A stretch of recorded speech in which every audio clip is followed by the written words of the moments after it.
আমাদের প্রেমের কথা চ্যানেলটির সকল প্রকারের পাঠ গল্প দেখতে আমাদের চ্যানেলটি সাবস্ক্রাইব করে পাশে থাকা বেল আইকনে ক্লিক করুন।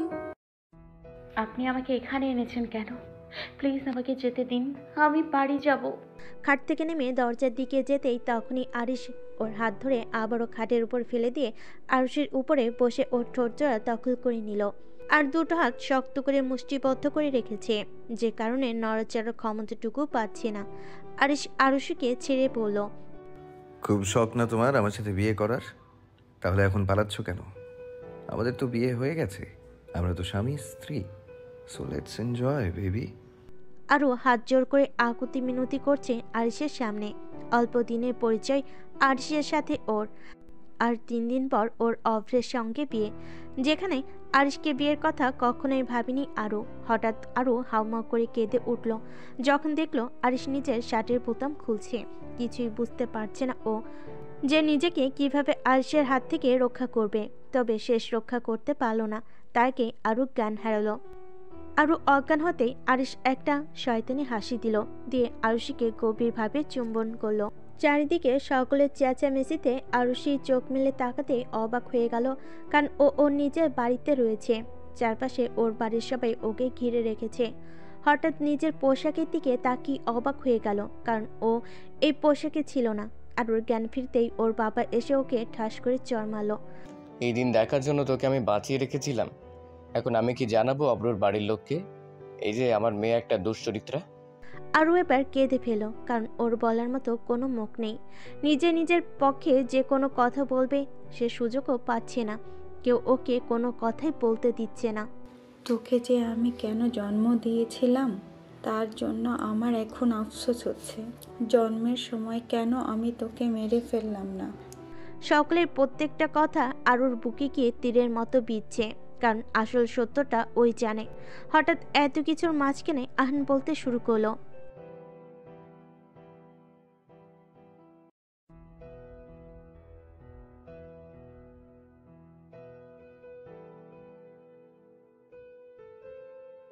কাঁদতে কাঁদতে আরুষি চোখ তুলে তাকালো, কারণ কি হয়েছে ও কিছুই বুঝতে পারছে না। ও যা ভাবছে আহান সম্পূর্ণ বিপরীত কথা শোনাচ্ছে ওকে। আমি ওনাকে কখনোই ভালোবাসিনি, আর আমি ওনাকে কেন ভালোবাসতে যাব যেখানে আমি জানি অভ্রর সঙ্গে আমার বিয়ে। হ্যাঁ, তার জন্যেই তো শারীরিক চাহিদা মেটানোর জন্য তুই ওর কাছে গিয়েছিলি। পাড়া প্রতিবেশী অনেক কানাঘুষা করছে, আমরা এবার সমাজে চলবো কিভাবে সেটা একবার ভেবে দেখেছিস? ওই ছেলে বাড়ি এসে বলে গেল তুই নাকি গত 3 মাস ধরে পড়ে আছিস, ওকে বিয়ে করার জন্য পাগল হয়েছিস। তুই ওকে বিয়ে করতে চাস তাই সমস্ত কিছু করতে বলেছিলি ওকে। মা, বিশ্বাস করো আমি তেমন কিছুই করিনি। বলে উচ্চস্বরে কাঁদতে লাগলো, কিন্তু আজ ওর চোখের জল সকলের কাছে অভিনয়ের সমান। কেউ ওর কথা বিশ্বাস করছে না। হঠাৎ ওর মাথায় এলো অভ্রের কথা। ওর আর অভ্রের 3 দিন পর বিয়ে হবে। বিয়েটা পারিবারিকভাবে হলো, আরও বেশ ভালোই পছন্দ করে অভ্রকে। আর আরিশের সঙ্গে তার গত 4 মাস ধরে পরিচয়। আরও আরিশকে কখনো পাত্তা দেয়নি। আরুষি ভাইয়ের চোখে দেখেছে আরিশাকে। আরও উচ্চস্বরে বলে উঠল, মা, অভ্র। ওরা কেউ জানে না তোর এই কৃতিত্ব, কিন্তু সত্য কখনো চাপা থাকে না। সব জেনে যদি অভ্র তোকে মেনে নেয় ভাববি তোর কপাল ভালো। বলে ঘর থেকে বেরিয়ে গেলেন। আরও হাউমাউ করে কেঁদে উঠল, কারণ ও এতটাও মনের দিক থেকে শক্তিশালী নয় যে অন্যের বিরুদ্ধে প্রতিবাদ করবে। কিছুক্ষণ আগের কথা। রাস্তায় আরিশ গম্ভীর কণ্ঠে আরুষিকে বলল, গাড়িতে ওঠো। কেন ভাইয়া? কেন আপনার গাড়িতে উঠতে যাব? আর আমি হেঁটেই ঠিক আছি। যা বলছি তাই করো, না হলে রাস্তার লোকের সামনে যা করব সেটা ভালো হবে না।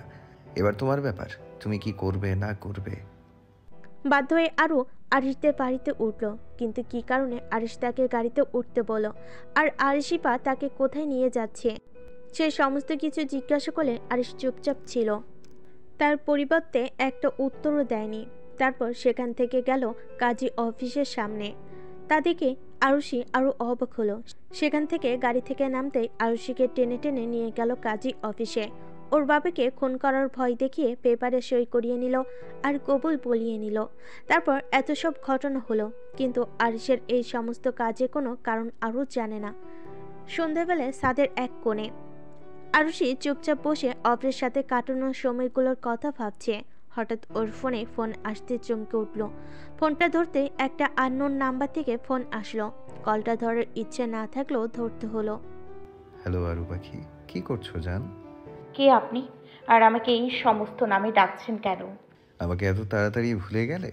সকালে না তোমাকে আমি বিয়ে করলাম, এত তাড়াতাড়ি ভুলে গেলে হয় আরু পাখি? আরুষির বুকের ভেতর ধক করে উঠল। বুঝতে পারল যে আরিশ নতুন আর কি ঘটনার জন্য আরিশ ওকে ফোন করেছে, সেটাও বুঝতে পারছে না। কি চাই আপনার? আপনি এ সমস্ত কেন করেছেন? আপনার সাথে তো আমার শত্রুতা নেই। তোমার সাথে আমার কি শত্রুতা থাকতে পারে বলো তো? তুমি আমার বউ, আর বউয়ের সঙ্গে কখনো কারো শত্রুতা থাকে? সে যাই হোক, তোমার না দুদিন পর বিয়ে, আমাকে ইনভাইট করলে না তো? আমার বিয়ে আপনি কি করে জানলেন? সেটা বড় কথা নয়, বড় কথা হলো তুমি আমাকে ইনভাইট করোনি। আমি কিন্তু খুব রেগে আছি। অপরদিকে আরুষের মুখে কোনো কথা নেই। আরিশের কথার পরিবর্তে কি উত্তর দেওয়া যায় সেটাও জানে না। সে বাদ দাও, তোমার কিছু জরুরি ভিডিও আমার কাছে রয়েছে, সেগুলো পারলে নিয়ে যেও। আরুষি কিন্তু কিন্তু করে বলল। কিসের ভিডিও? আর আমার সাথে আপনার কোন ভিডিও? বাবা, সকালবেলা আমি আর তুমি মিলে যে এত রোমান্স করলাম, সেগুলো ক্যামেরা বন্দি করতে হবে না? সব ভুলে গেলে নাকি? ওগুলোই আছে। বিয়ের আগে তোমার নতুন বরকে যদি দেখাতে চাও তো নিয়ে যেতে পারো, না হলে আমার কিন্তু আবার স্বভাব ভালো নয়, সকলকে দেখাবো। আরুষির গলা শুকিয়ে কাট, কারণ যা হয়েছে আরিশ এর সব কিছুই ভিডিও করেছে। আর তা যদি অন্য কেউ দেখে ফেলে, অভ্র কোনোদিনই আরুকে বিয়ে করবে না। আমি তাহলে এখন কি করব? কাল সকাল 10টায় ভার্সিটিতে নয়, সোজা আমার বাড়িতে আসবে। যদি না আসো তো জানতেই পারবে আমি তোমার সাথে কি কি করব। আশা করি তুমি আমাকে খুব ভালো করেই চেনো। ভাই আরু পাখি। আরুষি আর পারছে না এত কিছু সহ্য করতে। হাওমাকর কাছে কি থেকে কি হয়ে গেল সব। সারা রাত ভয়ে ভয়ে কাটিয়েছে আরু। না জানি কোন বিপদের সম্মুখীন হতে হয় ওকে। আরিশের ভয়টা বড্ড গ্রাস করেছে ওকে। আর তাছাড়া এই সমস্ত কথা যদি অভ্র জানতে পারে, তাহলে অভ্র কখনোই ওকে বিয়ে করবে না। সে যতই অভ্র ওকে ভালোবাসুক না কেন, হয়তো এটা আরুর ভুল ধারণা। অভ্র ইজিপ্টে থাকে, সেখানে ও কোনো একটা কোম্পানিতে কাজ করে, আর বিয়ের পর আরুকে সেখানে নিয়ে যাবে, এরকম একটা ভাবনা চিন্তা করে রেখেছে। এতে যদিও বা আরু বা ওর পরিবারে কোনো সমস্যা নেই। সকালবেলা ঘুম থেকে উঠে কলেজে যাওয়ার আগের মুহূর্তে ওর কাছে অন্যদিন অনেকটা আনন্দের হয়, কিন্তু আজকে যেন সম্পূর্ণ অন্যরকম বলে মনে হচ্ছে ওর। একটা আতঙ্কের সঙ্গে সময়গুলো পার করছে। মনে হচ্ছে এই বুঝি তার বড় কোনো একটা ক্ষতি হয়ে গেল। ওর বাবা মাও চায় না যে আরও আর বাড়ি থেকে বেরুক।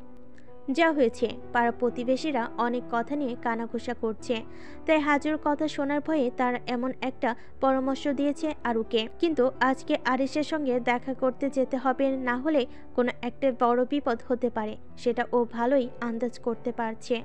রাস্তার ধারে দাঁড়িয়েছে রিক্সা নেওয়ার জন্য, সেখানে দাঁড়িয়ে পাড়া প্রতিবেশীরা আরুকে দেখে অনেক কানাঘুষো করছে। আরুও নিজেকে তার মধ্যে কিছুটা অপ্রস্তুত মনে করলেও তা প্রকাশ করছে না, না হলে তার আরও চেপে বসবে ওর উপরে। অনেকক্ষণ ধরে আরও দাঁড়িয়ে আছে আরিশের বাড়ির গেটের সামনে। কলিং বেলটা বাজানোর সাহস জুগিয়ে উঠতে পারছে না। ওর ভাবাবেগের কোনো পরিবর্তন হচ্ছে না। হঠাৎ ওর ফোনে ফোন আসতেই তাকিয়ে দেখলো আরিশের ফোন। আরু পাখি, বাইরে দাঁড়িয়ে কেন? শ্বশুর বাড়িতে ঢুকবে না নাকি আমাকে নিয়ে আসতে হবে? তুমি লজ্জা পাচ্ছ তাই? আমি আসছি বলে কলিং বেল বাজাতে একটা সার্ভেন্ট এসে দরজা খুলে দিল। আরু তাকে কিছু না জিজ্ঞাসা করতে তিনি আরুকে বললেন যে উপরের ডান দিকের ঘরটা আরিশের। শীতে উঠছে আর ক্রমাগত পা দুটো কাঁপছে, কারণ সারা বাড়িতে একটা মানুষও নেই। সার্ভেন্টগুলো নিজেদের কাজে ব্যস্ত। যদিও কোনো বিপদে পড়ে তাহলে কেউ যে ওকে সাহায্য করার জন্য ছুটে আসবে না, তা বুঝতে আর বাকি নেই ওর।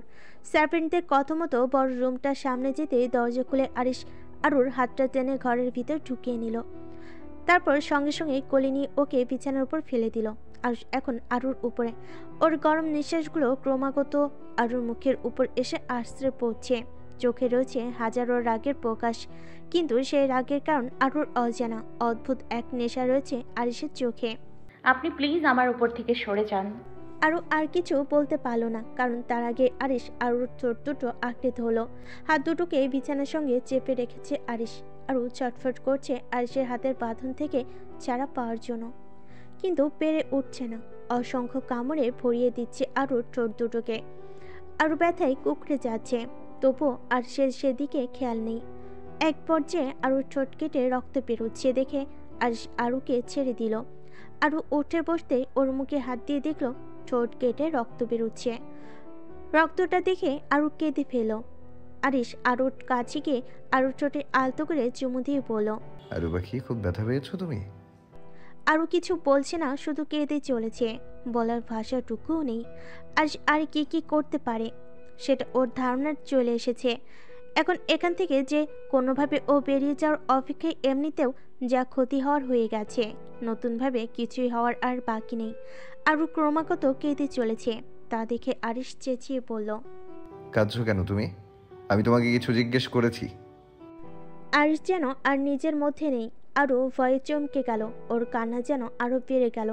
তারপরও কাঁদতে কাঁদতে বলল, আপনি প্লিজ আমাকে ছেড়ে দিন, আর আমার সমস্ত ভিডিও আপনি ডিলিট করে দিন। আমি তো আপনার কোনো ক্ষতি করিনি, তাহলে আপনি কেন আমার সঙ্গে এরকম করছেন? প্লিজ আমাকে ছেড়ে দিন। আরুর কথা শুনে আরিশ হো হো করে হাসতে লাগলো। তারপর বলল, তোমাকে ছেড়ে দেওয়ার জন্য তো আমি এখানে আনিনি সুইট হার্ট। আজকে আবার বাসন না করে তোমাকে কি করে যেতে দেই বলো? বাসের কথাটা শুনে আরু বিছানা থেকে নেমে দৌড়ে দরজার কাছে পালাতে গেলেই আরুর হাতটা ধরে ফেল। এখানে এসেছো নিজের ইচ্ছায়, কিন্তু যাবে আমার ইচ্ছা হলে। তাই কোনো পালানোর চেষ্টা না করে যা বলছি তাই শোনো। আশা করি তোমারই ভালো হবে। ঠিক 2 দিন পর তোমার আর অভ্রের যেমন বিয়ে হওয়ার কথা, ঠিক তেমনটাই হবে। শুধু বিয়ের দিন বিয়েটা অভ্রের সাথে নয়, আমার সাথে হবে। আর আমার কথার বাইরে যদি একটা কিছু হয়েছে, তো তোমার বাবা মাসের শেষে যে পেনশনটা পান সেটাও আর পাবে না। তোমার ভাই তার হাসপাতালের চাকরিটা হয়তো হারিয়ে ফেলবে। বাড়িঘর সব নিলামে উঠে যাবে, রাস্তায় গিয়ে নামবে তোমরা। আর তোমার অভ্র, তার কথা না হয় আমি বাদই দিলাম। আরু এবার জোরে চেঁচিয়ে বলল, আমার সাথে আপনার এত কিসের শত্রুতা যে আপনি তার প্রতিশোধ নিচ্ছেন? তোমার সাথে আমার কিসের শত্রুতা? আর আমি তোমার শত্রু, এই কথাটা তুমি আমাকে বলতে পারলে আরু পাখি? আমি না তোমাকে কত ভালোবাসি, একটু আগেই কত আদর করলাম, মনে নেই নাকি কম পড়েছে? আমি এসব কিছুই করতে পারবো না। যদি না করো তো আমি যা বললাম, আমি আমার কাজটা করে দেখাবো, বাকিটুকু তোমার ব্যাপার। বলে আরিশ আরুর ঠোঁটে ছোট্ট করে কিস করে ঘর থেকে বেরিয়ে গেল। আরিশ চলে যেতেই ফুলের বসে কাঁদতে লাগলো। ওর জীবনে এত বড় একটা পরিবর্তন হবে এটাও ভাবিনি কখনো। একদিকে অভ্র, আরেকদিকে তার পরিবার। আরিশের বাড়ি থেকে অনেকক্ষণ আগে বেরিয়েছে আরু। এখন রাস্তা দিয়ে হাঁটছে, কারণ কলেজ টাইম অনেকক্ষণ আগে পার হয়ে গেছে। আর এখন যদি ও বাড়ি ফিরে যায়, তাহলে হাজারো প্রশ্নের উত্তর দিতে হবে বাড়িতে, যা আরও একদমই চায় না। এখন কিভাবে সমস্যা থেকে সমাধান পাবে সেটাই ভাবছে। কিছু একটা ভেবে ফোনটা অভ্রকে ধরলো। প্রথমবার রিং হতেই ফোনটা না ধরলো, দ্বিতীয়বার রিংয়ের ফোনটা ধরলো। তারপরে বেশ মিষ্টি কণ্ঠে অভ্র বলে উঠল, আমার বউটা হঠাৎ আমাকে মনে করেছে, তার কারণটা কি জানতে পারি? আপনি একটু আমার সাথে দেখা করতে পারবেন? একটা জরুরি দরকার আছে। নিশ্চয়ই আসতে পারবো। এই কদিনই তো আমি ফ্রি আছি বলো। তাছাড়া বিয়ের 2 দিন পরেই তো আমরা ইজিপ্টে চলে যাচ্ছি, তাই একসাথে কিছু সময় কাটাতে সমস্যা কোথায়? তুমি বলো কোথায় আসতে হবে, আমি আসছি। নিউ মার্কেটের দিকে যেতেই লেকের পাশে যে পার্কটা রয়েছে, ওখানেই আসুন। আমার কিছু কথা আছে আপনার সাথে। তুমি কিছুক্ষণ অপেক্ষা করো, আমি এক্ষুনি আসছি। অনেকক্ষণ ধরে দুজন পাশাপাশি বসে আছে অভ্র আর আরু। আরু কথাটা যেন কোনোভাবেই বলে উঠতে পারছে না। একটা দ্বিধা ওর মধ্যে কাজ করছে, কিন্তু কথাটা অভ্রকে না জানালেও নয়। অভ্র এবার এক হাত দিয়ে আরুর কোমরটা চেপে ধরে নিজের কাছে নিয়ে আসতে গেলেই আরুষি অভ্রের হাত ছাড়িয়ে একটু সরে বসলো দূরে। কি হলো, সরে গেলে যে? আসলে আমার আপনার সাথে কিছু কথা বলার ছিল। আসলে অভ্রের ছোঁয়ার ব্যাপারটা আরুষি ঠিক ভালো লাগলো না, তাই অপ্রস্তুত হয়ে কিছুটা সরে গেল দূরে। বলো। আরু বলতে শুরু করলো, দেখুন, আমার সাথে আপনার বিয়ে হওয়ার আগে আমার সম্বন্ধে আমি আপনাকে কিছু বলতে চাই। কি বলতে চাও? আমার বিয়ে হয়ে গেছে আর তার সঙ্গে আমি শারীরিক সম্পর্কে লিপ্ত হয়েছি। যদিও বা আমার অনিচ্ছাকৃতভাবেই হয়েছে ঘটনাটা, এতে আমার কোনো হাত ছিল না। জোর করেই সমস্ত কিছু আমাকে দিয়ে করানো হয়েছে। এখন আমার সঙ্গে আপনার বিয়েটা ঠিক হয়ে গেছে, তাই আমি ভাবলাম আপনাকে কথাটা জানানো উচিত। না হলে আপনাকে সারা জীবনের জন্য ঠকানো হবে। তাই আমি আপনাকে বললাম। এবার আপনি ভেবে দেখুন আপনি আমাকে বিয়ে করবেন কি করবেন না। ওটাই তো তোমার ভবিষ্যৎ। আপনি কি কিছু বলবেন আমাকে? কই না তো। আমি তো বলছিলাম যে কার এত সাহস যে তোমাকে বাজেভাবে স্পর্শ করে? তার নামটা বলো, আমি তাকে ছাড়বো না। আপনার কিছু করার দরকার নেই। আপনি শুধু বলুন আপনি আমাকে বিয়ে করবেন কি করবেন না। অভ্র আরুর কাছে সরে এসে আরুর হাতে হাত রেখে বলল, একটা ছোট্ট ঘটনায় তোমার আর আমার সম্পর্কের মধ্যে কোনো পরিবর্তন হতে পারে না। আমি তোমাকে অবশ্যই বিয়ে করব। তারপর তোমাকে নিয়ে আমি এখান থেকে চলে যাব। তখন এই সমস্ত কোনো দুর্ঘটনায় আমাদেরকে আর কোনো স্পর্শ করতে পারবে না। আরুর চোখে কৃতজ্ঞতা ছাপা অভ্রের প্রতি। চোখের কোণে জল জমে আছে, কেবল গড়িয়ে পড়ার অপেক্ষায়। সবকিছু যেন অভ্র যে তাকে বিয়ে করছে, এর থেকে বড় কিছু হতে পারে না। আমি নারীকে সম্মান দিতে জানি, তাই তোমার এই অসম্মান মুছে দেওয়ার কর্তব্য, দায়িত্ব সবকিছুই আমার। তাই তুমি এ নিয়ে কোনো চিন্তা করো না। সঠিক সময়ে আমাদের বিয়ে হবে এবং ভালোভাবেই হবে। বাইরের কোন লোক কোনো কিছু ঝামেলা করতে পারবে না। আর আমি তোমাকে ইজিপ্টে নিয়ে গেলে তো তোমাকে আর কোনো চিন্তাই করতে হবে না। বলে একটা বাঁকা হাসি দিল। এই মুহূর্তে হয়তো ওর অর্থ আরুর বোঝার ক্ষমতার বাইরে। রাত 11:30। ড্রয়িং রুমে আরিশের বাবা আর মা দুজনেই বসে আছে, অপেক্ষা করছে আরিশের বাড়ি ফেরার। কারণ এটা তার নিত্যদিনের কাজ। আরিশ বন্ধুদের সঙ্গে আড্ডা দিয়ে এই সময় বাড়ি ফিরে। তবে ওনারা ঠিক করলেন যে আজ এর একটা ব্যবস্থা করেই ছাড়বেন। সারা জীবন তো আর এইভাবে চলতে পারে না। এখন যদি তারা হাল না ধরেন তাহলে ভবিষ্যতে আরিশকে পাল্টানো খুব মুশকিল হয়ে পড়বে। গাড়ির চাবিটা আঙ্গুলে ঘোরাতে ঘোরাতে বাড়িতে ঢুকতেই আরিশ দেখতে পেল ড্রয়িং রুমে ওর বাবা মা বসে আছে। ওনাদেরকে দেখে গুড নাইট বলে সিঁড়িতে উঠতে যাচ্ছে, তখনই আরিশের বাবা বলে উঠল, এইভাবে আর কতদিন? তাড়াতাড়ি বাড়ি ফিরতে পারো না? আর এই সমস্ত বাজে সঙ্গ ত্যাগ করো, না হলে তোমার ভবিষ্যৎ যে অন্ধকারে নিমজ্জিত তা আমি বেশ ভালোই বুঝতে পারছি। তুই জানিস তো আমার ব্লাড প্রেশারটা হাই থাকে। সব সময় তোকে নিয়ে চিন্তা করতে করতে আমার না কোন দিন কি হয়ে যায়, সেদিন দেখবি। আরিশ ওর মায়ের কাছে গিয়ে ওর মাকে জড়িয়ে ধরে বলল, তুমি এত চিন্তা করো কেন আমাকে নিয়ে? আমি তো ঠিকই আছি, তাই না? না, তুমি ঠিক নেই। আমার বয়স হচ্ছে, তোমার মা অসুস্থ, ব্যবসার কাজটা তো তুমি সামলাতে পারো, তাই না? পড়াশোনায় ভালো বলে যে তুমি ছোটখাটো একটা জব করবে সেই আশায় তো আর আমরা বসে থাকতে পারবো না। আমার নিজের ব্যবসাটা হাল তোমাকেই ধরতে হবে, না হলে তো আর আমার কোনো ছেলে নেই যে তার দায়িত্বটা আমি তার উপরে দিয়ে দেবো। স্থানা পারলে ওকেই দিতাম। এইগুলো যদি তুমি এখন না বুঝো তাহলে আর কবে বুঝবে? বিয়ে করে বউকে কি খাওয়াবে? আরিশ কোমরে হাত রেখে একটা দীর্ঘশ্বাস ফেলে বলল, আচ্ছা, আমি কালকে থেকে অফিস যাব। এবার হ্যাপি তো? এখন আমার খুব খিদে পেয়েছে, আমার রুমে খাবারটা পাঠিয়ে দাও। বলে রুমের দিকে যাবে, তখন আরিশের মা বলে উঠল, একসাথে ডিনার করব, বস, এক্ষুনি সবাইকে খাবার দিচ্ছে। আরিশ ওর বাবা মা আর বোন সানাকে খুব ভালোবাসে, তাই ওনাদের কথা ফেলতে পারেন না কখনো। তাই ও বসে গেল ওনাদের সঙ্গে ডিনার করার জন্য। কোনো রকম কোনো খাওয়ার ইচ্ছে না থাকলেও অল্প একটু খাবার খেয়ে বিছানায় গা এলিয়ে দিয়েছে আরও।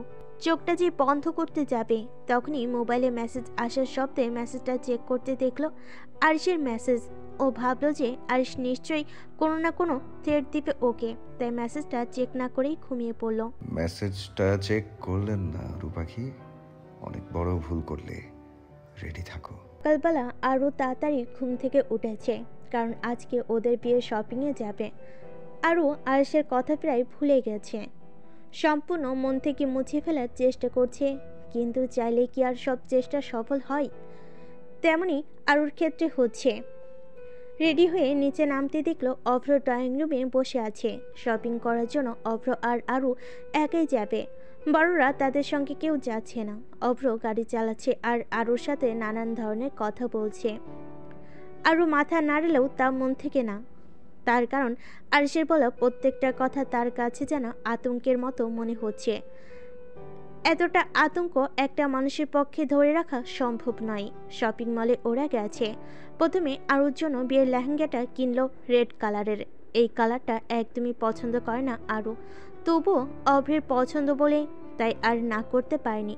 তারপর অভ্র নিজের জন্য পাঞ্জাবি আর ব্লেজার কিনলো। আরও একটা জামা টয়েল দেওয়ার জন্য টয়েল রুমে যেতে গেলেই অভ্র ওর পিছন পিছন গেল। সেটা অবশ্য আরুর অজানা।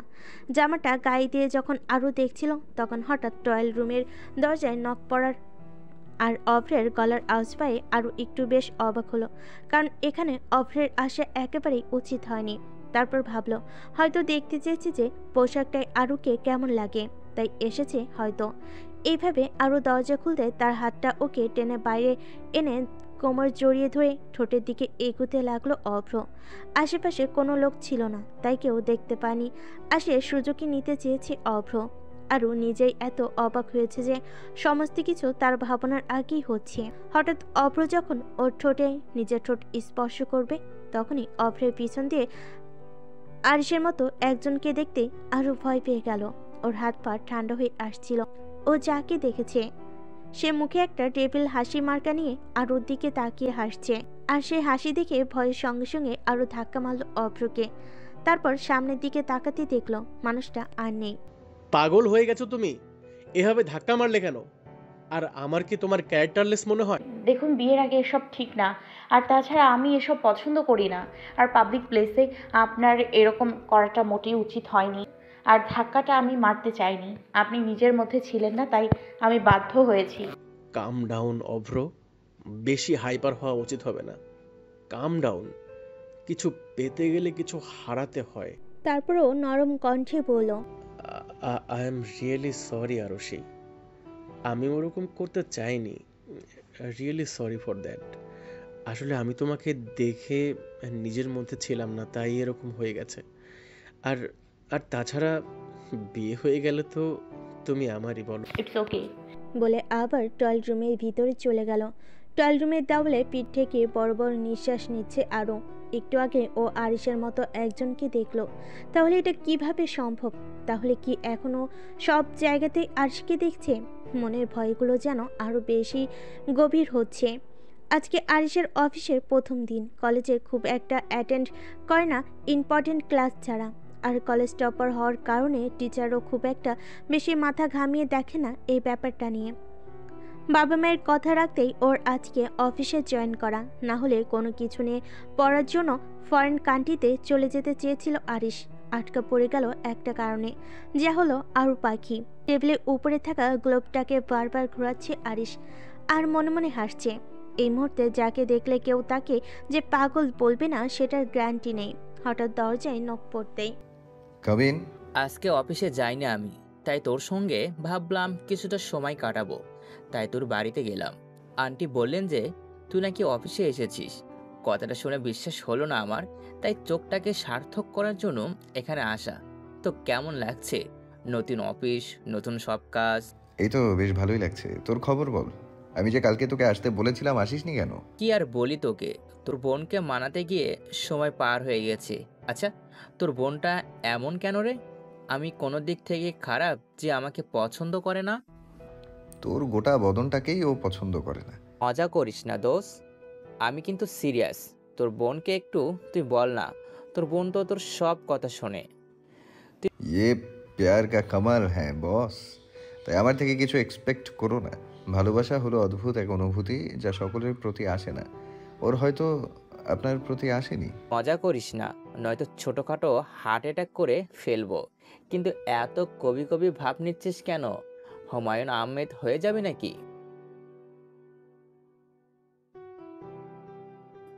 দোষ, মেয়েটার পিছনে তুই এখনো পড়ে আছিস? ছেড়ে দে না মেয়েটাকে। আর কি বা আছে ওই মেয়েটার মধ্যে এমন? তুই বুঝবি না। পরশুদিন আমার বিয়ে, আর কালকে হলুদ। ইনভাইট রইলো, চলে আসিস। বলে রুম থেকে বেরিয়ে গেল আরিশ। আরিশের পিছন পিছন আরবও বেরিয়ে গেল। কিছুই তো বুঝলাম না, বুঝিয়ে বল। ও তুই বুঝবি না। আরিশের দরজায় নক করতেই আরিশ সানাকে ঘরের ভিতরে আসতে বলল, ভাইয়া কালকে আমাকে একটু শপিংয়ে নিয়ে যাবে? আরিশ ল্যাপটপের দিকে তাকিয়ে বলল, কেন? কালকে আবার তোর কি আছে? বিয়ে টিয়ে করছিস নাকি? ভাইয়া সবসময় কেন মজা করিস বলতো? আমার কেন বিয়ে হতে যাবে? বিয়ে তো আরু মানে আরুষির। পরশুদিনের বিয়ে আর কালকে হলুদ। হলুদ অ্যাটেন্ড করার জন্য কিছু তো নতুন পরে যেতেই হবে। পুরনো ড্রেস পরে তো আর যাওয়া যায় না, তাই না? তা তোর ফ্রেন্ড বাড়ি এসে তো ইনভাইট করে গেল না? আরুষের অন্য কি কাজ ছিল তাই আসতে পারেনি, তাই কলেজে কার্ডটা দিয়ে দিয়েছে। আচ্ছা। একটা হাসি দিল তার, কারণ আরুষির তার বাড়িতে না আসার কারণটা আরুষ বেশ ভালোই জানে। আচ্ছা, যাবো, রেডি হয়ে থাকিস। অনেকক্ষণ আগেই ঘুমিয়ে পড়েছে আরুষি। ঘুমাতে রাত হয়েছিল। সারাদিন এত ধকল যাওয়ার পরে বাড়ি এসে অনেক কাজ সারতে হয়েছে ওকে। ঘুমের মধ্যে হঠাৎ আরুষি অনুভব করলো ওর নিঃশ্বাসগুলো আটকে আটকে আসছে, দম বন্ধ হয়ে আসার উপক্রম। তাই নিজেকে বাঁচানোর জন্য যখন চোখ খুলে দেখলো, তখন দেখলো আরুষের মুখটা হাত দিয়ে চেপে ধরে রেখেছে, তাই ওর নিঃশ্বাস আটকে আসছে।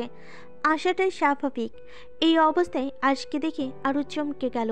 কোনো রকমে আরশকে ছাড়িয়ে নিজেকে বাঁচানোর জন্য যখন ধাক্কা মেরে উঠে বসলো, তখন দেখলো আরশ মেঝেতে পড়ে গিয়ে হাসছে পাগলের মতো।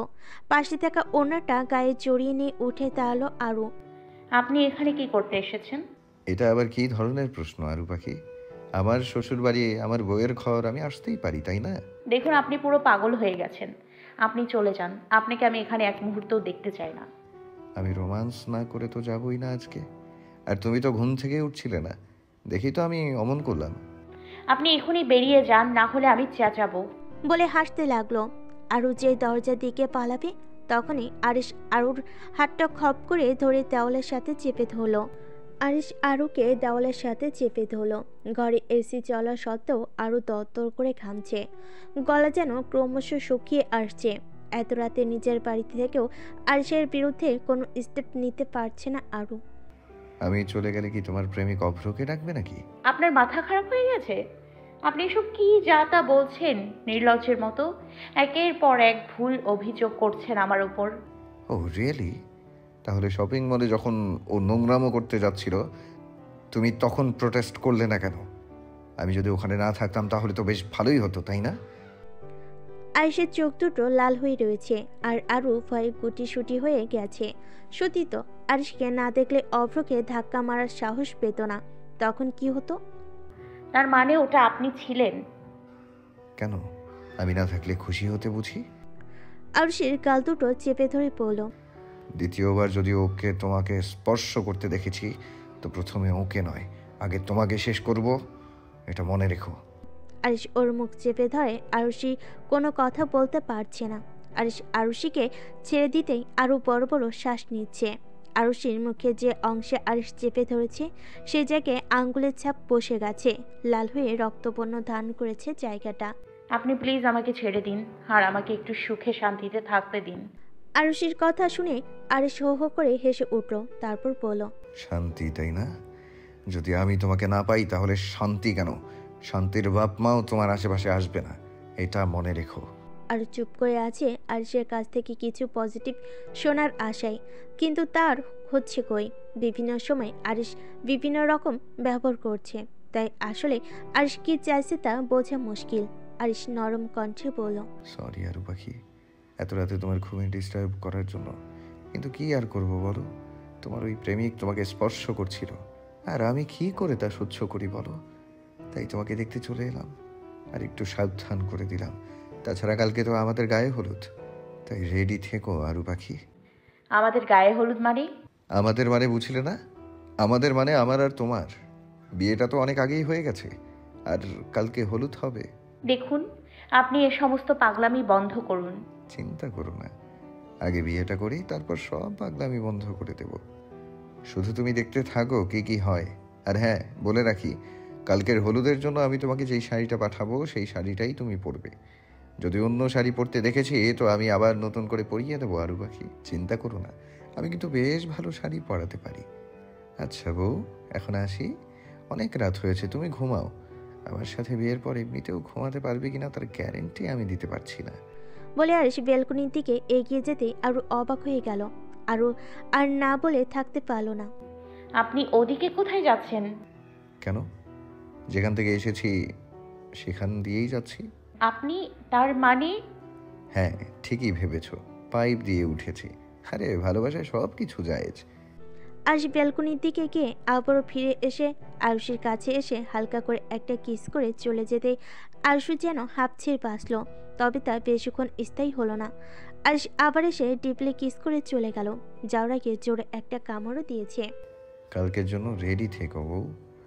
আরুষ চলে যেতেই আরও বিছানায় বসে কাঁদতে লাগলো। আমার সাথে ওনার কোন জন্মের শত্রুতা যে উনি আমার সাথে এরকম করছেন? আর আমি আপনার কি ক্ষতি করেছি?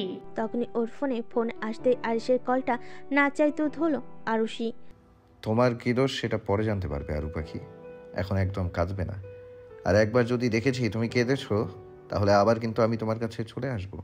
আপনি জানলেন কি করে আমি কাঁদছি? সেটা যখন তুমি জানো না, তো এখন আর জানার চেষ্টাও করো না। আরুষি রুমের চারপাশটা একবার চোখ বুলিয়ে নিয়ে দেখতে লাগলো যে সিসিটিভি জাতীয় কিছু আছে কিনা, কিন্তু কোথাও কিছু দেখতে পেল না। ভুলেও কিছু বোঝার চেষ্টা করো না, যেটুকু জানো সেটুকুতেই খুশি থাকো, আর তাড়াতাড়ি ঘুমিয়ে পড়ো। 1 মিনিটের মধ্যে তোমাকে যেন আর জেগে থাকতে না দেখি। আরুষি ভয়ে ভয়ে ফোনটা কেটে ঘুমিয়ে পড়ল। পরের দিন সেদিন সারা রাত আরুষি ঘুমোতে পারেনি, কোনো একটা অজানা ভয় কাজ করছিল ওর। তাহলে কি যা যা বলেছে সত্যি তা করে দেখাবে? আরুষি মনমার হয়ে বসে আছে, কারণ কিছুক্ষণ আগে আহানের ফোন এসেছিল। সরি রে আরু, আজকে আমি থাকতে পারছি না তোর হলুদে। কেন ভাইয়া, তোর আবার কি হলো? আর বলিস না, আসলে একটা ইমার্জেন্সি অপারেশন আছে। দেরি হলেও তুই আসতে পারবি না? আমি চেষ্টা করব, তাও হয়তো হবে না। আচ্ছা, বাবা তোকে আর কিছু বলেছে? না, আর কিছু বলেনি, তবে আমি বাড়ি থেকে চলে গেলে উনি খুব খুশি হবেন, তা আমি জানি। মন খারাপ করিস না, তোর ভাইয়া তোর পাশে সব সময় থাকবে। আরও এবার কেঁদে ফেলো আহানের কথা শুনে। একদম কাঁদবি না, আমি তাড়াতাড়ি ফেরার চেষ্টা করব। আচ্ছা। মনমারা হয়ে বসে আছে ছাদে। বাড়িতে মেহমানরা সবাই আসতে শুরু করেছে। এত লোকের ভিড়ে আরও যেন দম বন্ধ হয়ে আসছে। সকাল গড়িয়ে দুপুর হলো, তাও অভ্রের থেকে কোনো ফোন আসেনি এখনো। আরও অনেক ভেবেছিল যে অভ্রকে কাল রাতের সব কথা জানাবে, কিন্তু সে সুযোগ এখনো হয়নি। মাঝে মাঝে সকলের মাঝে নিজেকে তুচ্ছ মনে করছে আরও নিজেকে। বাবাও তাকে আর আগের মতো ভালোবাসেন না, সবসময় কথা শোনাতে থাকেন। বিগত কয়েক বছরে এই ঘটনাগুলোর সাথে খুব ভালোভাবে পরিচিত আরু। কারণটা ওর খুব জানতে ইচ্ছে করে যে উনি আরুর সাথে কেন এরকম ব্যবহার করেন। আহান ওকে খুবই ভালোবাসে, কখনো দুঃখ পেতে দেয়নি। এসব কিছু ভাবতে ভাবতে সানার ফোন আসাতেই মুখে একটু হাসি ফুটিয়ে ফোনটা ধরলো। আরও কিছু বলার আগেই সানা বলতে লাগলো, তোর রিং সাইজ কত? কেন বলতো? আরে বল না। 7.5 সেন্টিমিটার। কিন্তু তুই আমাকে কেন এসব জিজ্ঞেস করছিস? আরে বলিস না, আজকে জানতে পারলাম যে ভাইয়ার নাকি একটা গার্লফ্রেন্ড আছে, তো তোর জন্য রিং কিনবে, আর আজকেই নাকি তাকে দিতে হবে, তাই তার আঙুলের মাপ জানে না, আর সে অনেকটা তোর মতো, তাই তোর কাছ থেকে জানতে চাইছি, আর মাপটা নিতে বললো। সানার কথা শুনে আরও চমকে গেল, কারণ আরিশ ওকে কি বুঝিয়েছে নাকি এর পেছনে অন্য কোনো কারণ আছে। ও আচ্ছা রাখছি, পরে কথা হবে, আসছি জানো। তাড়াতাড়ি আসিস, আর তিথিকেও তাড়াতাড়ি আসতে বলিস। ওকে বাবু। কল কেটে দিয়ে আরিশ তার বোন সানাকে বলল, কি বললো তোর ফ্রেন্ড? তুই যা আন্দাজ করেছিলি সেটাই ঠিক। তো হবে। ভাইয়া তুই কি করে জানলি ওর আঙুলের সঠিক মাপ? সে তুই বুঝবি না। আরিশ আর সানা বাড়ি পৌঁছে যেতেই সানা যখন ওর নিজের রুমের দিকে যাচ্ছিল, তখন আরিশ সানাকে ডাকলো, ভাইয়া কিছু বলবি? আজকে তোর ফ্রেন্ডের গায়ে হলুদ, তুই তো একটু পরেই যাবি, তাই এই প্যাকেটটা তোর ফ্রেন্ডকে দিয়ে দিস। কিন্তু ভাইয়া তুই এটা কখন কিনলি, আর আমাকে তো বলিসনি? আরে রিং কিনতে গিয়ে মনে পড়লো তুই আজকে গায়ে হলুদে যাচ্ছিস, খালি হাতে যেতে তো হয় না, সেই কারণে এই শাড়িটা নিলাম। আমার বেশ পছন্দও হলো শাড়িটা। ওকে ভাইয়া। আর ভাবির জন্য? তোর ভাবি অনেক স্পেশাল, তাই স্পেশাল কিছুই করব। ভাবির সাথে আলাপ করাবি কবে? পরশুদিন যখন বাড়িতে নিয়ে আসবো তখনই দেখতে পাবি। কিন্তু পরশু তো আরুর বিয়ে, তাহলে আমি তো বাড়ি থাকবো না। Surprise. Okay, waiting for your surprise. Rahim চাচাকে বলিস তোকে ঠিক পৌঁছে দেবে টাইমে। না চিন্তা করিস না, আব্বু মা সবাই যাবে। তোকেও ইনভাইট করেছিল, কিন্তু আমি তোকে যাওয়ার জন্য বলিনি, কারণ এমনিতে তোকে বললে তুই যেতিস না, বেকার আমার মুখ নষ্ট হতো। এই বলে সানা প্যাকেটটা হাতে ধরে ঘরের মধ্যে চলে গেল। নিজের বিয়েতে আমার বউ নিজেই আমাকে ইনভাইট করেছে, আর তা আমি কি করে না গিয়ে থাকতে পারি? বিয়েটা প্রথমে কেমন জানি খাপছাড়া লাগছিল, তবে এখন বাবা মা যে আজকে যাচ্ছে বিয়েতে তা ফাইনালি ফুলফিল। আরও অনেকবার আহানকে কল করার চেষ্টা করেছে, বারবার কল নট রিসেবল বলছে। এমনিতে সকাল থেকে মন খারাপ, তার উপর আহান আসবে না বলেছে। এই ঘটনাটা আরুকে আরও বেশি কষ্ট দিচ্ছে। আরুষি বারবার আহানকে কল করার চেষ্টা করছে, তখনই দৌড়ে এসে সানা আরুষির গলা জড়িয়ে ধরল। আচমকা এমন হওয়ার কারণে আরও বেশ চমকে গেল। জানো, সারপ্রাইজ। একটা থাপড় দিব। এটা কি আসার সময়? আর এরকম করে কেউ ভয় দেখায়? আমি ভয় পেয়ে গিয়েছিলাম। আর কিসের সারপ্রাইজ এটা? তোকে আমি আরও আগে আসতে বলেছিলাম, আর তুই এখন আসছিস? বরং উল্টো আমার দুঃখটা বাড়িয়ে দিলি। সরি জানো, আমি চেষ্টা করেছি তাড়াতাড়ি আসার, কিন্তু তুই তো জানিস আম্মু তোকে কত ভালোবাসে, তাই তোর জন্য এটা সেটা বানিয়ে আনতে গিয়ে দেরি হয়ে গেছে। আর তাছাড়া বাপিও অফিসে ছিল তার জন্য, যদিও ভাইয়া অফিসে থাকলেও কাজের প্রেশারটা একটু কমেছে, তাও সবটা তো ওর উপর ছেড়ে দেওয়া যায় না, তাই না? আর অফিসে জয়েন করেছে শুনে আরও খুব অবাক হলো। আরও আমতা আমতা করে বলল, তোর ভাইয়া অফিস জয়েন করেছে? হ্যাঁ রে, আমিও বিশ্বাস করতে পারছি না, কত নতুন নতুন পরিবর্তন হচ্ছে ভাইয়ার মধ্যে। প্রথমত ভাইয়া অফিস যাচ্ছে, আর দ্বিতীয়ত ভাইয়ার একটা গার্লফ্রেন্ড রয়েছে, যা এতদিন বাদে আজকে আমি জানতে পারলাম। আর তৃতীয়, ভাইয়া নাকি কালকে কিছু একটা করবে, সেটা কি ধামাকা টাইপের হবে। আমি কিছু জিজ্ঞেস করতেই আমাকে বলল সেটা নাকি সারপ্রাইজ। সানের কথা যত শুনছে ততই যেন বারবার আরোর বুকটা মজুদ দিয়ে উঠছে, কারণ আরিশ যে সত্যি বড় কিছু একটা ঘটাবে সেটা আরও বেশ ভালোই বুঝতে পারছে। আরোর ভাবনা ভাঙিয়ে সানা বলতে লাগলো, দেখেছিস তো, কথায় কথায় ভাইয়ার দেওয়া গিফটটাই তোকে দিতে ভুলে গেছি। ভাইয়া অনেকবার বলেছে যেন মনে করে ওটা তোকে দিয়ে দেই। কিসের গিফট? ভাইয়া তোর গায়ে হলুদের জন্য একটা শাড়ি পাঠিয়েছে, অন্যদিন পরে নিস। আচ্ছা, এবার এটা ধর। আরোর হাতে সানা যখন শাড়িটা দিল, আরও হাত তখন অলরেডি কাঁপাকাঁপি শুরু হয়ে গেছে। শাড়িটা নেওয়ার সাহস পাচ্ছে না, কারণ শাড়িটা নিলেই ওকে যে শাড়িটা পরতে হবে সেটাও ভালোই জানে। এটা আরিশের অর্ডার, আর শাড়িটা না পরলে আরিশ নিজে পরিয়ে দেবে। আর অভ্রের বাড়ির দেওয়া শাড়ি খুলে যদি অন্য শাড়ি পরতে হয় তো সেটা নিয়ে হাজার কথা উঠবে। তবে যা খুশি হোক, আরও শাড়িটা কোনোভাবেই পরবে না। তুই একটু ওয়েট কর, আমি আম্মুকে ডেকে আনি। আচ্ছা ঠিক আছে, যা, তবে তাড়াতাড়ি আসবি। ওকে। আরও শাড়িটা নিয়ে বসে বসে ভাবছে যে কি করা যায় এখন। তখনই ওর মাথায় এলো একটা প্ল্যান। কোনো রকম আর দেরি না করে টেবিলের উপরে থাকা কেচিটা নিয়ে শাড়িটা ঠিক মাঝখানে এমন একটা অংশে কাটলো যাতে শাড়িটা পরলে শরীরের বিভিন্ন অংশ দৃশ্যমান হয়। ওর যা ভাবা তাই কাজ। তাড়াতাড়ি শাড়িটা কাটলো কেচি দিয়ে, অল্পই কাটলো, না হলে আর সন্দেহ করবে ওকে। কাটা শাড়ি আরিশ নিশ্চয় আরুকে পড়তে বলবে না। তখনই আরিশের কাছ থেকে কল এলো। আরিশের থেকে কল আসবে আরু সেটা জানতো, কিন্তু তা যে তৎক্ষণাৎ আসবে সেটাও ও আন্দাজ করতে পারেনি। তবু অনেকটা সাহস নিয়ে ফোনটা ধরলো। শাড়িটা পরেছো আরু পাখি?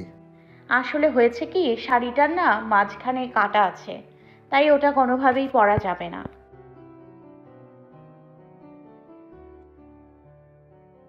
আপনি বিশ্বাস করছেন না কেন? শাড়িটা পরা যাবে না? সেটা ছেঁড়া হোক আর যাই হোক, শাড়িটা ভালোই পরে নাও, না হলে আমি পরালে আশা করি ব্যাপারটা ভালো হবে না। আরিশের সাথে আরু কথা বলছে, তখনই তিথি ঘরে ঢুকলো। ঘরে ঢুকতেই আরু ফোনে কথা বলতে দেখে তিথি বলে উঠল, জিজুর সাথেই কথা বলছিস নাকি? আরিশ ফোনে ওপাশ থেকে আরুকে বলল। তিথিকে বলো হ্যাঁ জিজুর সাথেই কথা বলছি। আরু তাও কিছু বলছে না, চুপ করে আছে দেখে আরিশ জোরে ধমক দিয়ে বলল, বলো হ্যাঁ। আরুষি চমকে উঠে তিথির দিকে তাকিয়ে বলল, হ্যাঁ হ্যাঁ। তুই এত ভয় পাচ্ছিস কেন আরু? আর এরকম ঘামছিস বা কেন? ফোনে ওপাশ থেকে আরিশ বলল, সত্যি তো? তুমি এত ভয় পাচ্ছ কেন? এখনই ভয় পেয়ে গেলে পরে তো আমার কাছেই আসবে না, তখন তো আমাকে বিবাহিত হয়েও ব্যাচেলার হয়ে থাকতে হবে। আমি এখন রাখছি। সে রাখতে চাইলে রাখো, তবে আমি কিন্তু আসছি। এসে যদি দেখি যে শাড়িটা পরনি তো খুব খারাপ হবে। আরিশ তাড়াতাড়ি করে ফোনটা কেটে দিল, কারণ তিথি বা সানা যদি আরিশের কথাটা জানতে পারে তো খারাপ একটা ব্যাপার হবে। অনেকক্ষণ ধরে আরু বসে আছে অভ্রের পাশে। গায়ে হলুদের অনুষ্ঠান এখনো শুরু হয়নি। অভ্র ফিসফিস করে আরুর কানের কাছে গিয়ে বলল, looking so hot baby. Please ভদ্রভাবে কথা বলবেন। এতে খারাপের কি আছে? তোমাকে যেরকম লাগছে সেরকমই তো বলছি, আর এটা জাস্ট কমপ্লিমেন্ট, ইউ নো। আর কোনো কথা পারল না অভ্রের সাথে। ও জানে অভ্রের সাথে কথা বাড়ালে কথা আরও বাড়বে। চারিদিকে বক্স বাজছে, গান হচ্ছে, তিথি, সানা, তার সঙ্গে আরও সমস্ত কাজিনরাও আছে। আনন্দ করছে সবাই। আর আরশের মা দূরে দাঁড়িয়ে আরুর মায়ের সঙ্গে কথা বলছেন। আরশের মা আরুকে খুব ভালোবাসেন, নিজের মেয়ের মতোই মনে করেন তিনি আরুকে। আরশের সাথে আরুর বিয়ের কথাটাও উনি ভেবেছিলেন, তবে তার আগেই অভ্রের সাথে বিয়েটা পাকা হয়ে যায় ওর। অনুষ্ঠান এখনও শুরু হয়নি, কারণ আরুর বাবা এখনও এসে পৌঁছালো না। সানা আরু আর অভ্রের হাত ধরে ওদের মাঝখানে নিয়ে আসলো। ওদের সঙ্গে গানের তালে অভ্র নাচতে লাগলো। আর আরুকে অনেক জোর করছে, কিন্তু কেউ নাচতে পারেনি। এমনিতেই ওর মন মেজাজ ভালো নেই। হঠাৎ করে নাচের মাঝে অভ্র এসে আরুর পেটে ওর হাতটা স্লাইড করতেই আরু দূরে সরে গেল। তখন ওইটার সাথে আরু ধাক্কা লেগে সমস্ত ড্রিঙ্কস আর জুস গুলো আরুর শাড়ির উপর পড়লো। সরি আপু, দেখতে পাইনি। ভাইয়া ইটস ওকে। আর আমিও দেখতে পাইনি আপনি আসছেন। ইটস ওকে মানে? এই ওয়েটার, আপনি কেন ওর গায়ে ফেলবেন জুসটা? দেখে চলতে পারেন না? অভ্ররও বাজে কথা ওয়েটারকে শোনাতে লাগলো। আরু কখনো ভাবতে পারেনি যে অভ্র এরকম একটা আচরণ করবে। তবে ওয়েটারটা আশা করি অভ্রের কথাই কিছু মনে করবে না, কারণ আরিশ আরুর গায়ে জুসটা ফেলার জন্য ওয়েটারকে ভালো অ্যামাউন্টের টাকা দিয়েছে। আরও তুই ড্রেসটা চেঞ্জ করে আয়। চল, আমি তোর সঙ্গে যাচ্ছি। আমি যাচ্ছি ওর সঙ্গে। আরুর অভ্রের উপর অনেক রাগ রয়েছে ওর সাথে এমন খারাপ ব্যবহার করার কারণে। তাই আরু রেগে গিয়ে বলল, কাউকে যেতে হবে না, আমি একাই যেতে পারবো। বলে আরু নিজের ঘরের দিকে চলে যেতে লাগলো। রুমের দিকেই দরজা দিতে দেখলো সোফাতে পায়ের উপর পা তুলে আরিশ বসে আছে। আর মুখে সেই হাসি যে আরুর গোটা শরীর জুড়ে শিহরণ বইয়ে দেওয়ার জন্য যথেষ্ট। আরিশকে দেখেই দরজা খুলে পালাতে গেলেই আরিশ খপ করে আরুর হাতটা ধরে কোলে তুলে নিয়ে রুমের মাঝখানে দাঁড় করিয়ে দিল। আরুকে কিছু বলার সুযোগ না দিয়ে একটানে গা থেকে শাড়িটা খুলে দিল। আরু ভয়ে কাঁপছে, কি করবে এখনো। আরিশ আরুর উন্মুক্ত কোমরটা ধরে ওর সাথে আরুকে মিশিয়ে নিল। আরুর মুখে থুতনিটা ধরে আরিশ বলতে লাগলো, লজ্জা লাগছে এবার? খুব লজ্জা। আরু থরথর করে কাঁপছে। কিছু বলবে তার আগে আরিশ ওর ঠোঁটে একটা কামড় বসালো। কামড় বসাতেই আরু আরিশকে ধাক্কা মেরে দূরে সরিয়ে দিল। আপনি কি পাগল হয়ে গেছেন? কেন এই সমস্ত পাগলামি করছেন? আর কোনো সাধারণ মানুষ এরকম পাগলামি করে না। আমার তো মনে হয় আপনি মেন্টালি সিক। আরিশ হাসতে লাগলো, তারপর বলল, ইয়েস, আমি মেন্টালি সিক, বাট তোমার সাথে বিয়ে করলে সব ঠিক হয়ে যাবে। তোমাকে না বললাম আগের দিন যে একবার বিয়েটা করো, তারপর দেখো আমি কি কি করি। আরু সিং আরিশের জামার কলার ধরে বলতে লাগলো, আপনি প্লিজ আমার জীবন থেকে চলে যান। আমি আপনাকে ভালোবাসি না, আমাকে সুখে শান্তিতে থাকতে দিন। আরিশ আরুকে কোলে তুলে নিয়ে ওয়াশরুমে নিয়ে গেল, নিয়ে গিয়ে বাথটবে ফেলে দিল। আপনি পাগল, আমাকে ভিজিয়ে দিলেন কেন? আরিশ আরুর প্রশ্নের জবাব না দিয়ে বলল, ওয়েট আরু পাখি, আগে গায়ে হলুদের সেরেমনিটা কমপ্লিট করি। এই বলে আরিশ ওয়াশরুম থেকে বেরিয়ে রুমের ভিতরে গিয়ে বাড়ি থেকে আনা হলুদের বাটি ওর দেওয়া গায়ে হলুদের শাড়িটা নিয়ে ওয়াশরুমে ঢুকলো। আরু উঠে দাঁড়ালো। তখন আরিশ ওয়াশরুমের দরজা লক করে দিল ভিতর থেকে। পালানোর চেষ্টা করো না আরু পাখি, গায়ে হলুদ আগে হোক, তারপরে যা খুশি করো। এদিকে আসো তো দেখি, আমার বউটাকে আগে হলুদ লাগাই। আপনি একদম আমাকে টাচ করবেন না বলে দিলাম। তোমার শরীরের কোথায় কোথায় টাচ করিনি তুমি সেটা আমাকে শুধু বলো। আয়েশের কথা শুনে আরু ঘাবড়ে গেল, চুপচাপ দাঁড়িয়ে রয়েছে এক কোণে। আয়েশের দিকে এগিয়ে যেতেই আরু পিছিয়ে গেল। অবশেষে দেওয়ালের সাথে পিঠ ঠেকে গেল আরুর। কেন সবসময় চেষ্টা করো আমার থেকে পালানোর? তুমি যেখানে থাকবে আমিও সেখানেই থাকবো, এটাই যে নীতি। আয়েশেবার পাটি থেকে হলুদ নিয়ে প্রথমে ওর গালে লাগালো, তারপর ওর মুখের হলুদটা আরুর মুখে ঘষে দিল। আয়েশের মুখে খোঁজা খোঁজা দাড়ি থাকার কারণে আরুর মুখটা বেশ জ্বালা করছে। নাও আমাদের হলুদ কমপ্লিট। আমাকে এবার তো যেতে দিন, নিচে সবাই আমার জন্য অপেক্ষা করছে। সবাই অপেক্ষা করছে, আর তুমি জানো যে আমি তোমার জন্য কতক্ষণ ধরে অপেক্ষা করছি? সেটা তো জানো না। চলো এবার গোসলটা সেরে নিই। গোসল সেরে নিব মানেটা খুব সিম্পল। বলে শাওয়ারটা অন করে দিল আর আরুষিকে শাওয়ারের নিচে দাঁড় করালো, তার সঙ্গে নিজেও দাঁড়ালো। না চাইতেও আরুষিকে আরুষের সাথে ভিজতে হলো। ওদের গোসল শেষ হয়ে গেলে আরুর রুমে অপেক্ষা করতে লাগলো। ততক্ষণে আরু চেঞ্জ করেছে। আরু কোনো রকমে শাড়িটা গায়ে জড়িয়ে নিয়ে রুমে আসলো। তারপর আরিশ সযত্নে আরুর শাড়িটা পরিয়ে দিল আর মাথার ভিজে চুলগুলো তোয়ালে দিয়ে মুছে দিতে লাগলো। আরু জানে এগুলো যতক্ষণ আরিশ না করবে ততক্ষণ আরিশ ওকে ছাড়বে না। আরিশ বলতে শুরু করলো, আমার থেকে কখনো পালানোর চেষ্টা করবে না, ঠিক আছে? তাহলে ফলাফলটা ভালো হবে না। এবার প্লিজ আমাকে যেতে দিন, অনেকক্ষণ হয়ে গেছে, সবাই আমার জন্য অপেক্ষা করছে, এর মধ্যে অনেকবার ডেকেও গিয়েছে, প্লিজ এবার যেতে দিন আমাকে, প্লিজ। এতক্ষণে মনে হয় তোমার প্রেমিকের হলুদ ছোঁয়ানো হয়ে গেছে, আর আমার সাথে তো তোমার গায়ে হলুদ হয়েই গেল, তাই তুমি এখন রেস্ট করো, ওকে? বলে আরিশ আরুর হাতে ট্যাবলেটটা ধরিয়ে দিল। এটা কি? ঔষধ। এখন বেশি কথা না বলে আগে খেয়ে নাও, তারপর বলছি। আপনি বলেন আগে এটা কিসের ঔষধ, না হলে আমি খাবো না। আর আমার কি হয়েছে যে আমি এই ঔষধটা খেতে যাব? তোমার ভয়ানক রোগ হয়েছে আরু পাখি, আর যে রোগে তুমি আমাকেও জড়াচ্ছ, এটা তাড়াতাড়ি খাও। বলে জোর করে আরিশ একসাথে দুটো ওষুধ খাইয়ে দিল আরুকে। নাও আরু পাখি, এবার তুমি ঘুমাও, ওকে? এটা আপনি কি করলেন? যা করেছি বেশ করেছি, এবার এই ঘুমের ওষুধ খেয়ে তুমি ঘুমাও। বলে আরুকে জড়িয়ে ধরে ঘুমিয়ে পড়ল। আপনি ছাড়ুন প্লিজ, আমাকে যেতে হবে। না, তুমি এখন ঘুমাবে। বলে আরুর মাথায় হাত বোলাতে লাগলো যাতে তাড়াতাড়ি ওর ঘুম চলে আসে। আর ঠিক সেই অনুযায়ী ঠিক 5 মিনিটের মধ্যে আরু ঘুমিয়ে গেল। আরু পাখি তুমি একটু ঘুমাও। বলে ঠোঁটে আলতো করে একটা চুমু দিয়ে ওর গালে কপালে একটা ভালোবাসার পরশ এঁকে বেরিয়ে গেল রুম থেকে। সকালবেলা পর্দার ফাঁক থেকে সূর্যের আলো আসতে আরুর ঘুম ভেঙে গেল। অনেকক্ষণ ধরে ঘুমিয়েছে, তাই কি এর মধ্যে হয়ে গেছে ওর কিছুই মনে নেই। কিছু মনে নেই তাই ওর মনে করার ব্যর্থ চেষ্টা করছে না। তারপর উঠে ওয়াশরুমের দিকে যেতে চোখ পড়ল দরজার দিকে। সেদিকে তাকাতে চমকে গেল আরুষি, কারণ দরজাটা ভাঙা পড়া রয়েছে। কি হয়েছে কিছুই বুঝতে পারছে না, তাই আর বেশি দেরি না করে সঙ্গে সঙ্গে নিচে চলে গেল জানার জন্য। নিচে যেতে দেখলো সবাই যে যার মতো ব্যস্ত কাজে, আর সকলের মাঝে আহানকেও দেখতে পেল আরুষি। আহানকে দেখতে পেয়ে সঙ্গে সঙ্গে আহানের কাছে ছুটে গেল।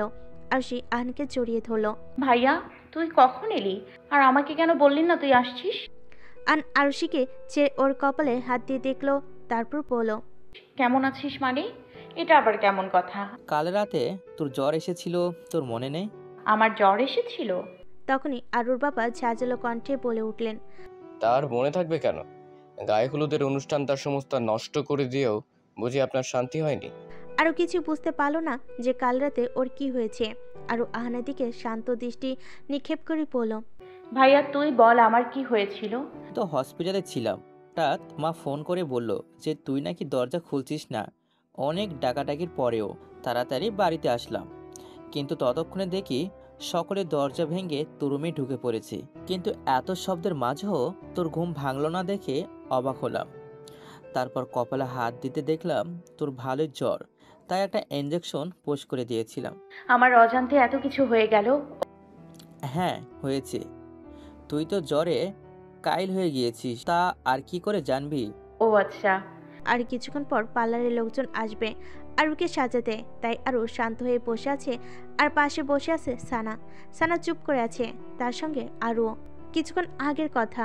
তুই আসতে এত দেরি করলি কেন? আমি তো আরো তাড়াতাড়ি আসতে বলেছিলাম, কালকেও লেট আর আজকেও। তিথির কথা আমি বাদই দিলাম, ও চিরকালের দেরি করা পাবলিক। আর বলিস না, ভাইয়ের জন্য আটকা পড়ে গেছিলাম। কেন, কি হয়েছে তোর ভাইয়ার? জ্বর নাকি? আরে ভাইয়ার কেন কিছু হতে যাবে? আজ ভাইয়া নাকি বাড়িতে বউ নিয়ে আসবে, এটা শুনেই আমি হতভম্ব। আমার তো বিশ্বাসই হচ্ছে না। কালকেই শুনলাম ভাইয়ার গার্লফ্রেন্ড আছে, আর আজকে বউ করে নিয়ে আসবে তাকে। আমি সত্যিই কিছু বুঝতে পারছি না ভাইয়ার কি হয়েছে। মা আর বাবাও বেশ অবাক। কি হবে এখন জানি না। বাড়ি থেকে এটা বলেই বেরিয়েছে, আর কিছুই তো বললো না। ভয় আরুর গলা শুকিয়ে কাট। একটা কথা বলারও সাহস পাচ্ছে না। কী বা বলবে, কারণ বিপদ যে আসন্ন সেটা ওর আর বুঝতে বাকি নেই।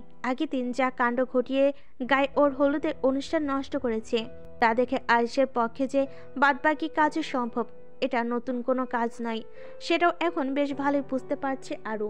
ও, ব্যাপারটা যত নর্মাল লাগছে ততটা নয়।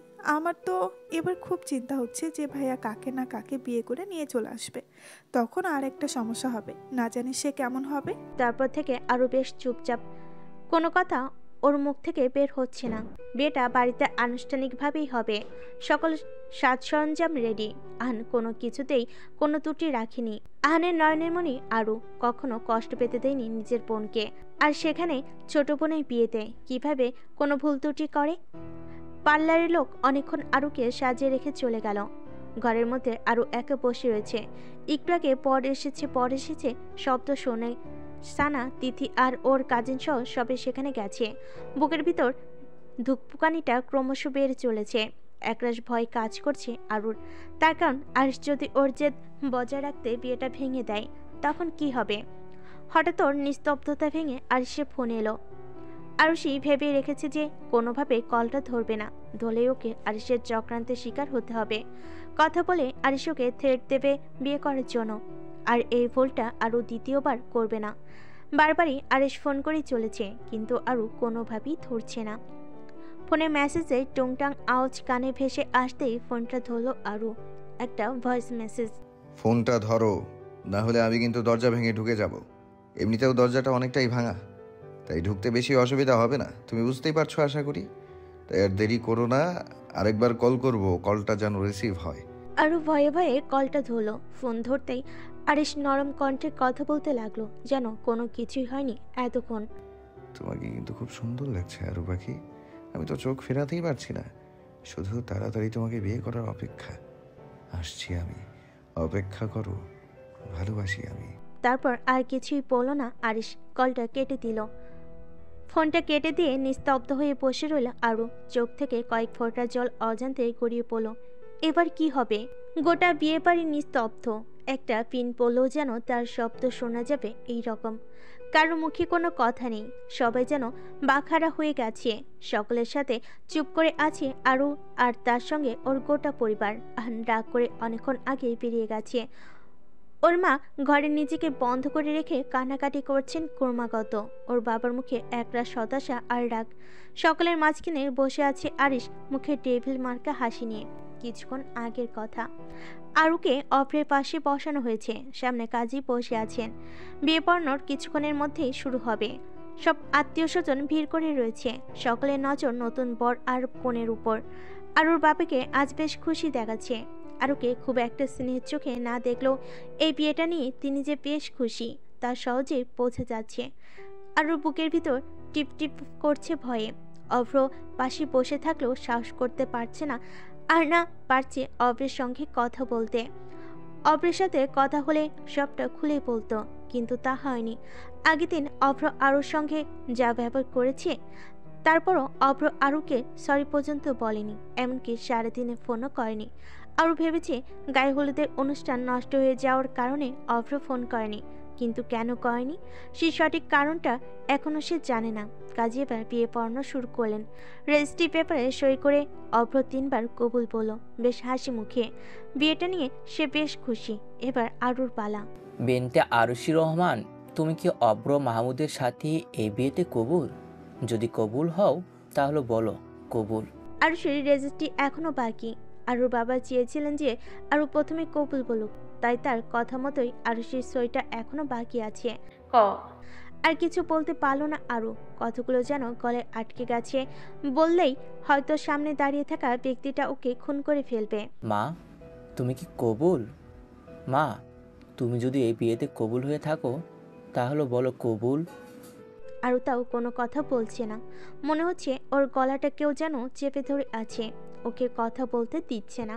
কারণ আরশের নজর ওর দিকে স্থির। কাজী সাহেব এতবার বলার পরও আরও কোনো কথা বলছে না দেখে এবার আরমান সাহেব অত্যন্ত রেগে গেলেন। না পেরে তিনি জোর গলায় বলতে লাগলেন, এভাবে চুপ করে থাকার মানে কি? এখানে কি সবাই মজা দেখার জন্য এসেছে? আর এভাবে চুপ করে আছো কেন? বিয়েটা কি আমরা জোর করে দিচ্ছি তোমাকে?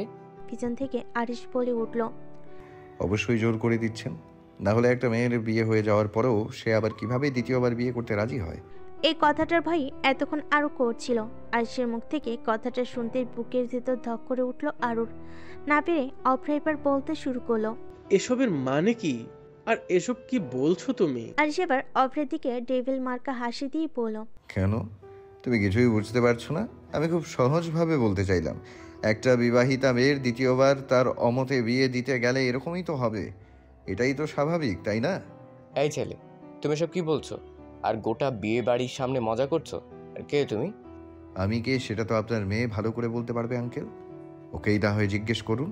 আরমান সাহেব আরুর দিকে অগ্নিদৃষ্টি নিক্ষেপ করলেন। তিনি আরুকে জিজ্ঞাসা করলেন, এই ছেলেটা কে? আর ও এসব কথা কেন বলছে? এই ছেলেটা যা বলছে তা কি সত্যি? আরুর আর বলার কোনো ভাষা নেই।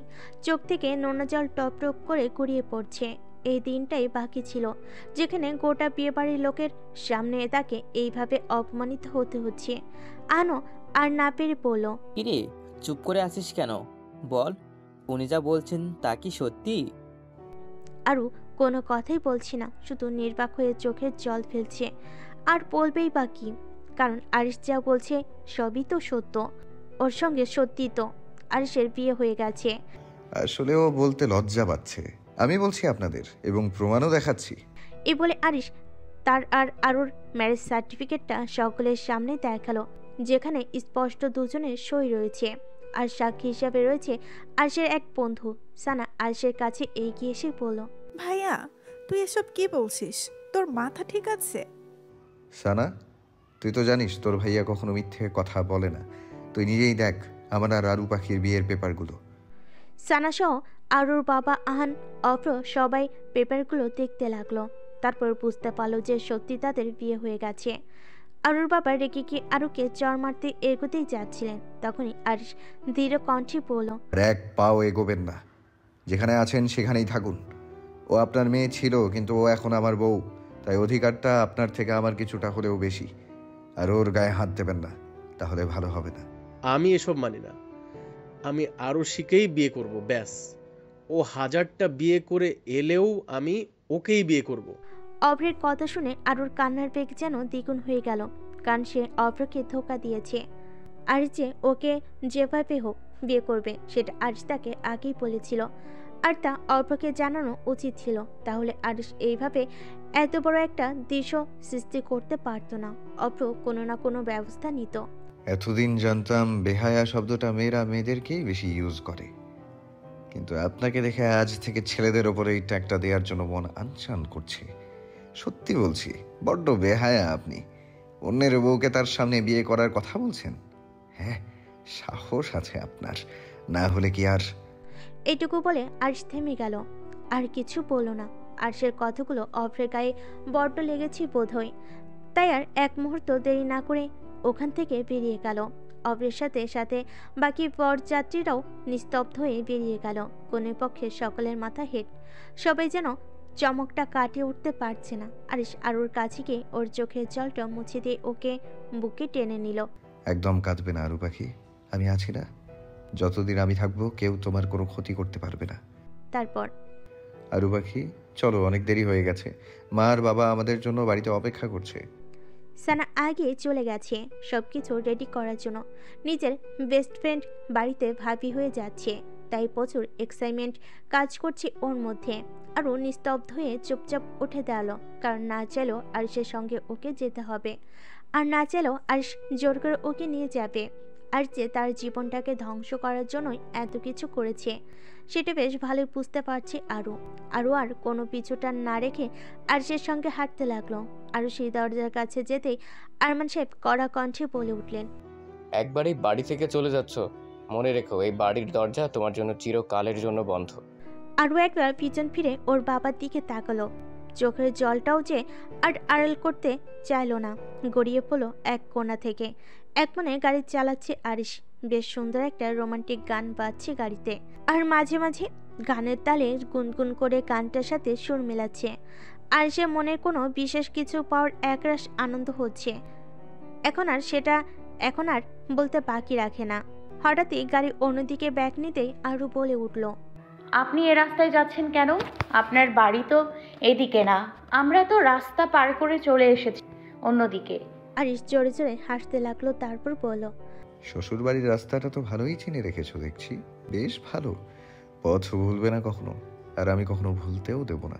আমরা তার মানে আপনার বাড়ি যাচ্ছি না? একদমই তাই। আপনি আমাকে তাহলে কোথায় নিয়ে যাচ্ছেন? আরিশ আরুর কানের কাছে এসে ফিসফিস করে বলল,